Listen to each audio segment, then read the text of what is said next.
Friends అంటే మేమిద్దరు స్నేహితులు అవుతాము. ఓకే, నేను మీ పేరు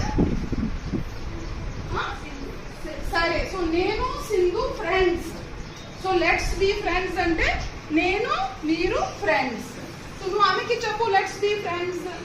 యా, సో ఇది అర్థం అంటే మేము ఇప్పుడు స్నేహితులు అవుతాం. ఇది చాప్టర్ పేరు. ఏ పేరు chapter? Let's be friends. Let's be friends. So మీరు ఇద్దరు హ్యాండ్ షేక్ చేయండి. Let's be friends. Let's be friends. Fast fast. Let's be friends. So ఇది హ్యాపీ కదా? సో ఈ రోజు చదివే పాఠం పేరు అంటే లెట్స్ బి ఫ్రెండ్స్. సరే అంటే చలో దోస్తి కర్తే అంటే మీ స్నేహితులు అవుతాం. మంచిది టాపిక్. సరే, దీంట్లో ఏం చెప్తా? ఏదో ఒక కాలంలో అంటే వన్స్ అపాన్ ఎ టైం ఏముండేవారు? ఒక పుట్టి బాయ్. పేరు అంటే హరి. అంటే నా పేరు అంటే ఐ వాజ్ కాల్డ్ యోగిత. అంటే నాకు ఈ పేరు చెప్పి పిలిచేవారు. కరెక్ట్ కదా? So once upon a time అంటే ఏదో ఒక కాలంలో ఒక చిన్న కుట్టి అబ్బాయి ఈ హీరా లాంటి. మీ పేరేమిటి? వర్షిత్ తేజ. అంటే ఏదో ఒక కాలంలో వర్షిత్ తేజ కుట్టి పిల్ల ఉండేవారు. అప్పుడు పాలు తాగేవారు. అంతే కదా? ఎస్. సో కాల్డ్ హరి అంటే ఆ పేరు అంటే హరి. హీ వాజ్ స్ట్రాంగ్ అంటే చాలా గట్టిగా ఉండేవారు. స్ట్రాంగ్ అంటే చాలా గట్టిగా. ఇక్కడ ఎవరు స్ట్రాంగ్ చేయొద్దండి. Strong strong right. స్ట్రాంగ్ చెప్తారు కదా, రైట్. సో తేజ అంటే చాలా స్ట్రాంగ్.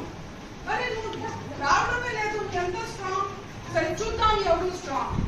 ఇప్పుడు మీరే చెప్పాలి ఎవరు స్ట్రాంగ్. మేడం స్ట్రాంగ్ కాదు, హరి స్ట్రాంగ్ కదా? సరే, నువ్వు నాకు పోయిన మీకు వస్తాను.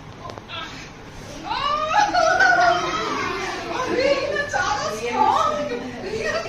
సరే మంచి. ఈయన కొటంగల్లో బ్రేక్ఫాస్ట్ తింటున్నారు కదా, అందుకే స్ట్రాంగ్. చాలా స్ట్రాంగ్ అంటే అట్లా తేజ స్ట్రాంగ్. ఆ రోజు హరి కూడా చాలా స్ట్రాంగ్. కానీ తేజ అంటే మంచివారు. కానీ ఆ హరి ఏం చేసేవారు అంటే అందరికి పీస్ అంటే తెలుగులో పీస్ చాలా సతాయించారు. తేజ సతాయిస్తారా? Good bye.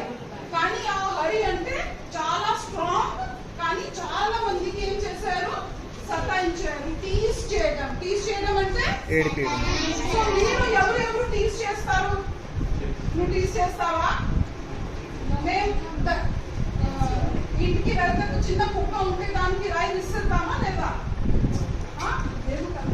ఓకే, కొంతమంది అట్లా కూడా టీస్ చేస్తారు. కానీ ఆ హరి చాలా సతాయించేవారు. అంటే టీస్ చేసేవారు. ఎలా ఉన్నా హరి మంచివారా? సో హరితో ఎవరైనా ఫ్రెండ్స్ అవుతారా? లెట్స్ బి ఫ్రెండ్ అంటే హరి ఏదో